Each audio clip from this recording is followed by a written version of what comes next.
বন্ধুরা আজকে একটা সারপ্রাইজ দিতাম সবাই রে। জানো নি মানে ঠান্ডার দিন আজকে তো জানোই মানে দিনকাল এত ঠান্ডা পড়ছে মানে প্রচুর ঠান্ডা। আর ঠান্ডার মধ্যে জানো আমি খালি চিন্তা করি সে আগুন জ্বলাইতাম নি কিতা করতাম। এটা ইউটিউবে করলে তো কোনো সমস্যা নাই না, আগুন টাগুন সমস্যা হবে না কিতা। আচ্ছা, কইতাছি বন্ধুরা কিতা করতাম যে কষ্ট হইতাছে তে আমি কিতা করতাম মানে এত ঠান্ডা কি এই ঠান্ডার মধ্যে তো মানে আগুন ফুয়াইতাম নি না কিতা ফুয়াইতাম মানে এত ঠান্ডা লাগতাছে ঠান্ডার মধ্যে কই না কিতা করতাম। তো ওই দেখো আছে যে নি কেন আমি তো আর কইতে পারি না, ও দেখো কারেন্টের এই শত গোয়া যে এখন কত ভালো লাগতাছে মানে ও গরম লাগতাছে। ঠিক আছে বন্ধুরা, এই ঠান্ডার মধ্যে আমি নিজেই জানি না, বুঝতে পারছো? তো আমি নিজেই আমি কলকাতা বসে কথা বলতেছি। যারা যারা কলকাতা থেকে দেখবেন অনেক সময় আপনারা বুঝবেন না আমার কথা। আশা করি আমি নিজে ভাবছিলাম যে আমাদের বাড়িতে তো এগুলা নেই। এটা কি আগুনের সোলার হবে না? আচ্ছা কি হবে?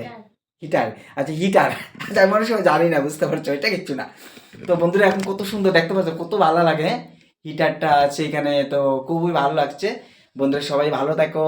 আর আমি এখন একটু ঠান্ডা লাগছে, আমি একটু হিটারে একটু আতপ গরম করে নেই, ঠিক আছে?